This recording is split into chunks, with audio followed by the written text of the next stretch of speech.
I mean, obviously, as you said, the number one concern is the right-wing bloc. Likud is the largest party in the right-wing bloc, but it's also not the only party in the right-wing bloc.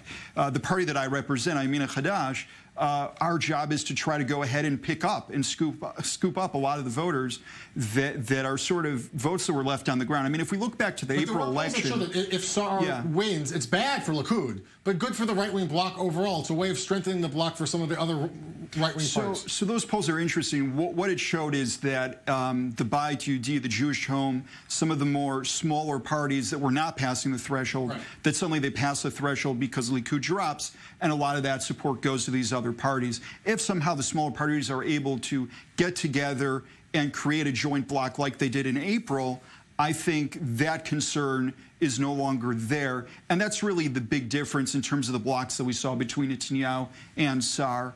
But going back to my previous point, Kulanu is a party that does not exist anymore. We know that Zehut is another party that doesn't exist anymore. They're not running the next election.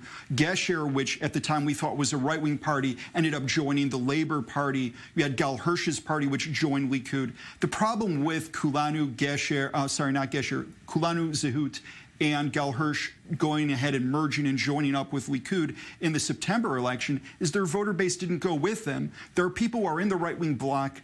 They don't want to vote for Likud. Yes, we saw that Gideon Saar in certain polls is doing better with the right-wing bloc, but Likud drops even more with Gideon Saar at the helm. So that's a place where, again, where Yamina Chadash, led by Naftali Bennett and Ayelet Shaked, is able to step in and help pick up all these votes on the floor. I'll remind you, we're the only party in the right-wing bloc that is not a Haredi party, that's not an ultra-Orthodox party, and also is not a party that is affiliated with the Otzma, the Kahanist party, since we know that Rav Peretz from the Bayit Yehudi, from the Jewish Home, made a deal there as well.